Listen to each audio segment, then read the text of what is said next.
My wife demanded couples therapy, only to spend every session flirting with the therapist 6 sessions in. I started timing how long it took my wife to bring up something Dr. Bennett had said the week before, versus how long it took her to bring up something I had said. The therapist averaged 4 minutes. I averaged, on a good week, somewhere north of 40. My name is David.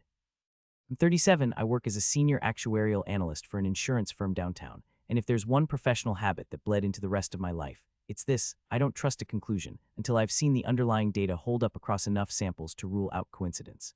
That instinct is what eventually told me something was wrong in my marriage, long before I had the language to explain it to anyone, including myself. It's also, I think, the only reason I didn't spend another 2 years in a therapy room paying $300 an hour to watch my wife fall for someone else in real time. Jennifer and I met at a mutual friend's rooftop party the summer after I finished my actuarial exams, and what drew me to her, honestly, was how unimpressed she seemed by credentials. She worked in marketing for a nonprofit at the time, made less money than most people at that party, and talked circles around everyone about brand strategy in a way that had nothing to do with showing off. She was direct. She said what she meant. For the first 4 years of our marriage, that directness was one of the things I trusted most about her. If something was wrong, she told me, and we dealt with it, instead of letting it fester the way I'd watched my own parents' marriage slowly calcify into two people who'd stopped saying anything real to each other at all. The drift started somewhere around year 5, though neither of us named it at the time. Jennifer moved to a bigger firm with longer hours. Got promoted into a role with more travel than I'd had before. We started having the kind of week where we'd go 4 or 5 days without a conversation that wasn't logistics, who was picking up dry cleaning, whether the cable bill had been paid. I noticed it. I assumed it was a phase, the kind every long marriage goes through, and I assumed we'd find our way back to each other without needing to make a project out of it. Jennifer, it turned out, had a different read on how urgent the problem was, and by the time she raised it, she'd already clearly been thinking about solutions for a while. Jennifer and I had been married for 6 years when she told me we needed couples counseling. I didn't argue. If anything, I felt relief. We'd been drifting in that quiet, undramatic way marriages drift, less through any single event than through accumulated distance, fewer real conversations, more parallel evenings spent on separate devices in the same room. When she brought it up, she framed it exactly the way you'd hope a spouse would. She said she loved me. She said she didn't want us to become strangers who happened to share a mortgage. She said she'd found a therapist with great reviews who specialized in exactly the kind of communication breakdown we were having. She'd clearly done her research. She had his name, his practice address, 3 open slots he'd already sent her for the following week. I remember thinking at the time that her thoroughness was a good sign, proof she was serious about fixing things, not just going through the motions. Dr. Scott Bennett's office was in a converted house near the Arts District, exposed brick, good light, the kind of space designed to make people feel safe enough to say hard things. He was maybe 45, athletic in the specific way of a man who still plays in a rec basketball league, easy laugh, good at making eye contact that felt attentive rather than clinical. Jennifer had picked him, she said, after reading through nearly a dozen therapist bios and narrowing it down based on his specialization in reconnection after drift, a phrase that had apparently spoken to her directly when she read it. In our first session, he was, by any reasonable measure, good at his job. Asked sharp questions, he caught things I hadn't said out loud even to myself, about feeling like a background character in Jennifer's daily life, about resenting how much of her emotional energy went to her sister's ongoing divorce drama, while mine seemed to get whatever was left over. I left that first session feeling, for the first time in over a year, cautiously hopeful. It was the second session where I first noticed something that didn't quite fit the shape of what we were supposedly there for. Jennifer had done her hair differently, not dramatically, just more done than a Tuesday afternoon usually warranted, and she'd worn a blazer she typically saved for client presentations at her marketing firm, not the kind of thing either of us wore to sit in a room and talk about our feelings. Small thing. Kind of thing you notice and then talk yourself out of noticing, because assuming the worst about your wife over a blazer feels unhinged, even to a guy whose entire career is built on not ignoring small anomalies. The third session was the one where I first felt something shift from mild unease into something closer to alarm, though I still couldn't have named it accurately at the time. We're talking about a recurring argument Jennifer and I had about division of household responsibilities, and at one point I made an observation about feeling like my contributions went unnoticed unless something went wrong. Dr. Bennett turned to Jennifer and asked how that landed for her, and instead of answering me directly, she turned toward him and said, "It's interesting you say that, because I think I do the same thing to you sometimes, noticing when you're off but not saying anything." I remember sitting there for a second, genuinely confused, because Dr. Bennett hadn't said anything about his own emotional patterns in that session, or any session before it. She'd pivoted a conversation about our marriage into a comment about noticing him, as though the two of them had some ongoing thread I wasn't privy to. He didn't correct her. Just nodded thoughtfully and let the moment pass, and I told myself I'd misread it, that I was tired, that I was projecting insecurity onto an innocuous exchange. By the fourth session, the pattern had a shape I could no longer talk myself out of. Jennifer laughed more in that room than she had at home in months, not forced laughter, real laughter, the kind that comes easily when someone is actually enjoying themselves. She leaned forward when Dr. Bennett spoke. She remembered small details he'd mentioned about his own life, a half marathon he was training for, a dog he'd recently adopted, and brought them up unprompted the following week. The way you remember things about someone you're paying close attention to, not the way you remember incidental small talk from a professional you see for 50 minutes a week. Meanwhile, when I spoke, I noticed her attention drift in a way it never used to. She'd nod along, but her eyes would go somewhere else, and she'd redirect the conversation back toward whatever Dr. Bennett had said minutes earlier, as if his observations carried more weight than my own experience of my own marriage. I brought it up to Dr. Bennett directly, in session 5, as diplomatically as I could manage. I said I felt like our sessions had started to feel less like couples therapy and more like an audience with him, that I sometimes left feeling like the third wheel in a room I was paying half the bill for. He handled it smoothly, too smoothly, in retrospect, reframing my observation as a manifestation of the very insecurity we were supposedly there to address, gently suggesting that my discomfort with Jennifer's engagement in the process might be worth exploring on its own. At the time, I let that land as legitimate. He was the professional. I was the guy whose marriage was falling apart and looking for reasons that weren't the obvious one, because the obvious one was too uncomfortable to sit within a room with both of them watching my face. But data doesn't care how uncomfortable a conclusion is. That's the thing about spending 15 years modeling risk for a living. You develop an allergy to explanations that require you to ignore inconvenient inputs just because they're inconvenient, and the inputs kept accumulating. Jennifer started scheduling our sessions herself, always for Thursday afternoons, always the same time slot, and when I once suggested switching to a Tuesday that worked better with my calendar, she resisted with an intensity that seemed disproportionate to a scheduling preference. She started wearing perfume to sessions that she didn't wear at home. I noticed it specifically because it was a scent I didn't recognize, not one from the collection on her dresser I'd bought her over 6 years of anniversaries. She began referencing Dr. Bennett's opinions in arguments we had at home, days later, as though he'd become an authority whose views on our marriage outranked mine, despite having known us for a fraction of the time I'd known Jennifer. I started feeling something I hadn't expected to feel walking into a space specifically designed to fix my marriage, isolation. It's a strange kind of loneliness, being in a room with two people, one of whom is your spouse and one of whom is being paid to help you both, and feeling like the actual outsider in that configuration. Couldn't say anything to Jennifer about it without her accusing me of sabotaging therapy, of being defensive, of proving exactly the avoidant pattern Dr. Bennett had identified in our second session. And I couldn't say anything to friends, because how do you tell your closest friend that you think your wife might be developing feelings for the marriage counselor supposedly saving your relationship? It sounds absurd out loud. It sounded absurd in my own head most nights, right up until it didn't. I spent a lot of those weeks doing the math on my own credibility, turning the same handful of observations over and over, trying to figure out whether I was seeing an actual pattern or constructing one out of insecurity, the way Dr. Bennett had gently suggested I might be doing. That's the particular trap of being married to someone who's good at reframing. You start to distrust your own read of reality before you distrust theirs, because at least their version comes with the reassurance of professional backing. I'd lie awake some nights running through the sessions in my head like footage, trying to find the moment where I was wrong, where the blazer was actually nothing, where the laughter was actually nothing, and I never could quite get there, but I also couldn't quite let myself fully believe the alternative either. It's an exhausting place to live, suspended between two readings of your own marriage, unable to commit to either one because committing to the worst one felt like it might be the thing that made it true. Work didn't stop during any of this, which in hindsight probably helped more than it hurt. I'd sit at my desk running mortality tables and premium models for 8 hours, and there was something almost soothing about a kind of problem that had a clean, provable answer at the end of it, unlike the one waiting for me at home. Few colleagues noticed I seemed distracted, asked if everything was all right, and I gave them the same vague non-answers I gave my mother-in-law when she called to ask how therapy was going. Everyone got the same performance. Only Mark got the truth, and even he only got it in pieces, spread out over weeks, because some part of me kept hoping I'd wake up one Thursday and discover I'd been wrong about all of it. My friend Mark, who I've known since college, was the only person I eventually told, and even then it took me weeks to work up to it. We were getting drinks after a Thursday I'd specifically avoided scheduling with Jennifer's session that week, using a work conflict as an excuse, mostly so I could sit somewhere and think without walking straight from that office back into our apartment. Told him what I'd been noticing, haltingly at first, watching his face for the flicker of that sounds insane I was half expecting. It didn't come. He didn't laugh it off, which I appreciated more than I expected to. He asked one question that reframed the whole thing for me. He asked whether Jennifer seemed more interested in fixing our marriage, or more interested in being seen and understood by Dr. Bennett specifically. I didn't have an answer that night. I had an answer within about 3 weeks. Mark became the only person who knew, for a long stretch, and he never once told me I was overreacting, even as I second-guessed myself in front of him constantly. He was also the one who suggested, gently, that if I really believed what I was describing, I needed to stop waiting for the picture to become undeniable on its own and start actually building a case, the same way I'd build one for anyone else who was asking me to trust a conclusion without proof. It wasn't advice I wanted to hear, because it meant admitting I already believed something I hadn't yet let myself fully believe, but it was the advice I needed.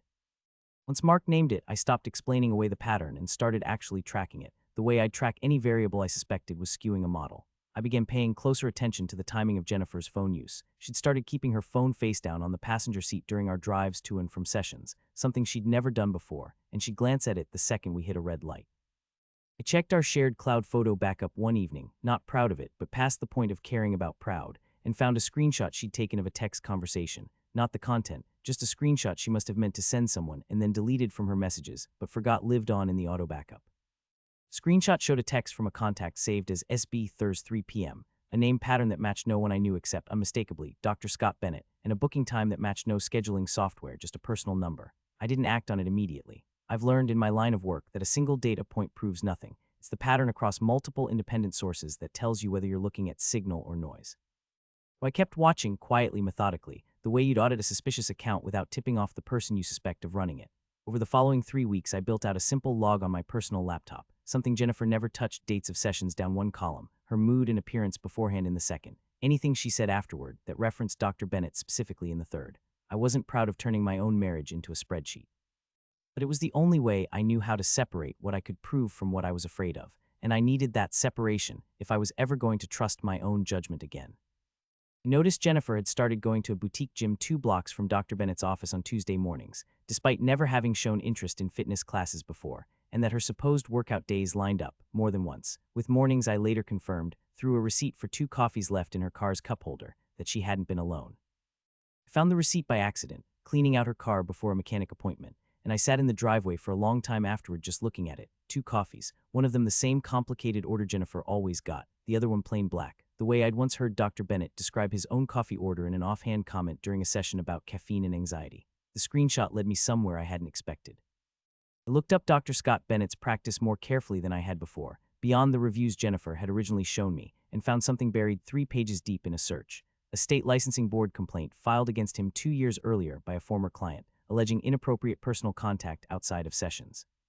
The complaint had been dismissed for insufficient evidence, but it existed, a matter of public record if you knew where to dig, and Jennifer, for all her thorough research before booking him, had apparently never dug that deep, or had dug and decided it didn't matter.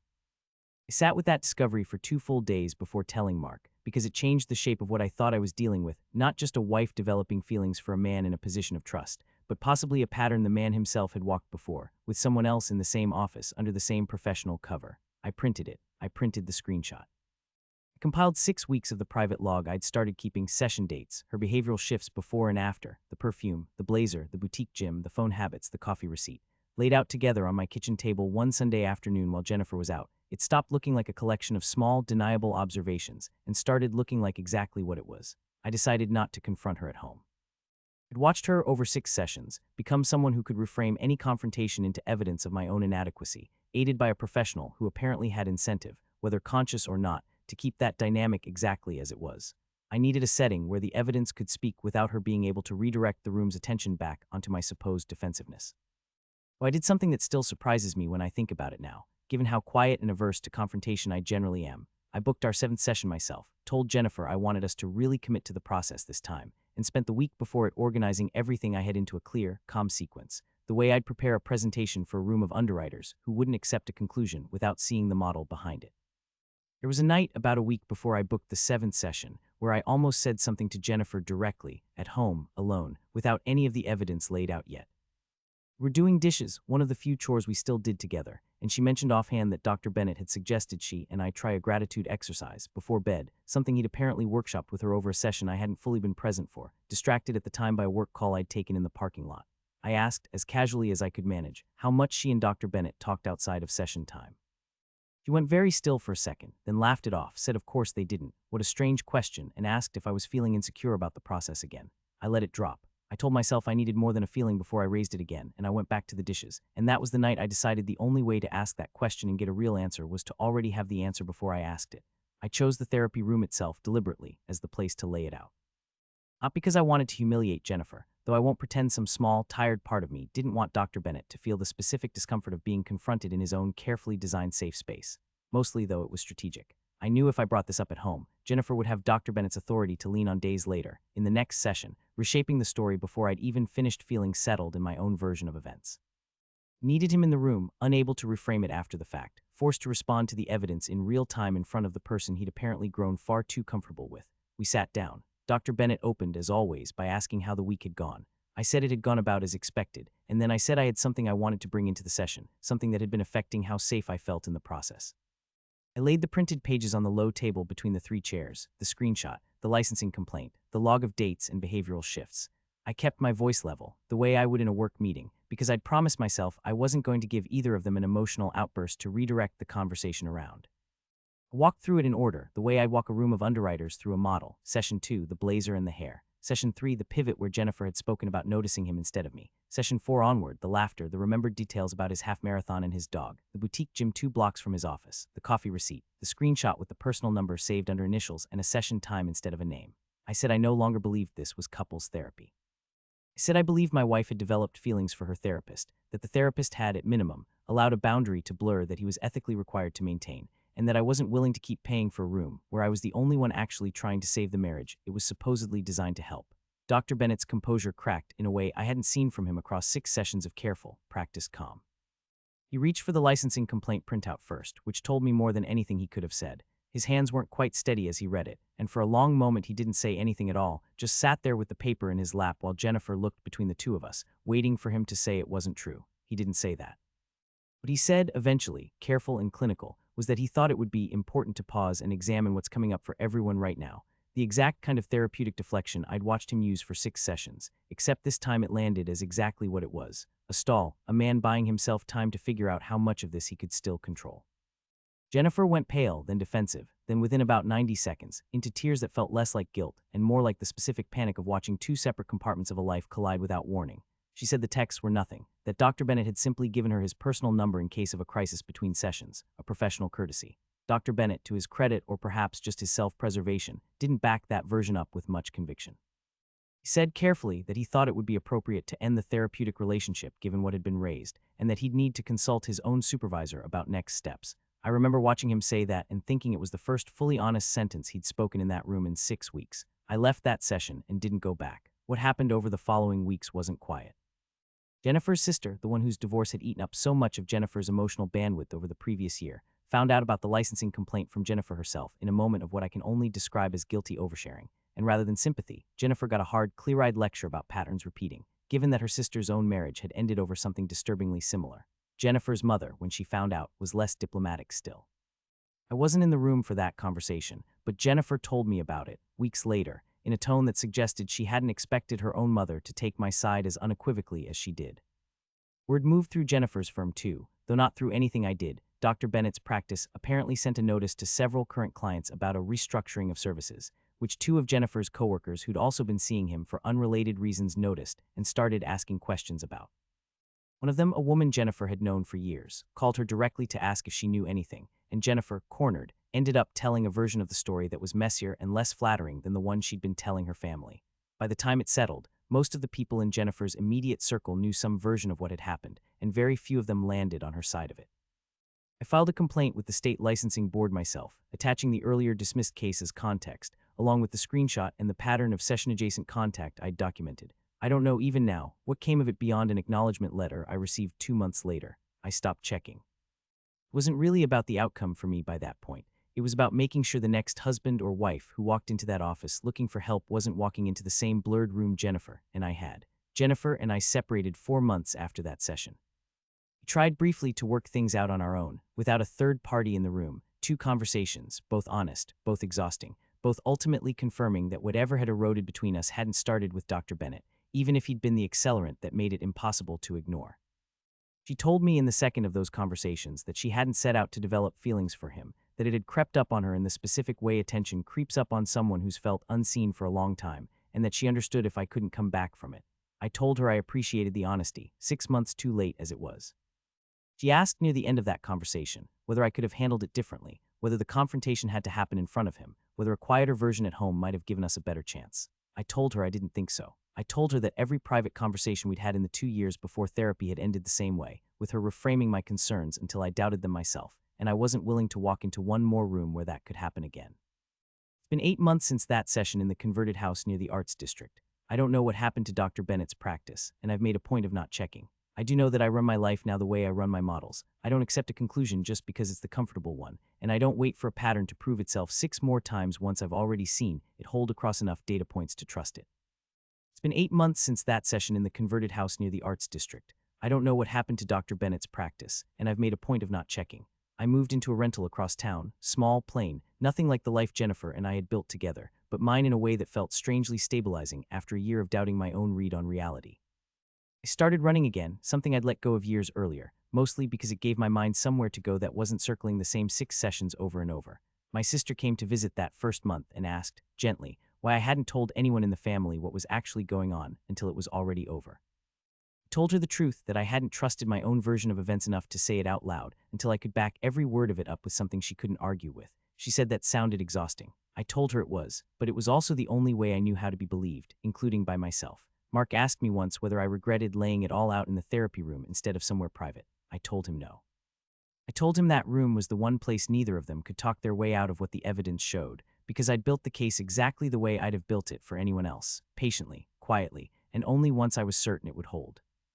I still think about that spreadsheet sometimes, the one sitting on my old laptop, dates and observations in neat columns, and how strange it is that the same instinct that makes me good at my job, refusing to trust a conclusion the data hasn't earned, turned out to be the thing that saved me from spending years inside a marriage that had already quietly ended in that converted house, months before I finally said so out loud.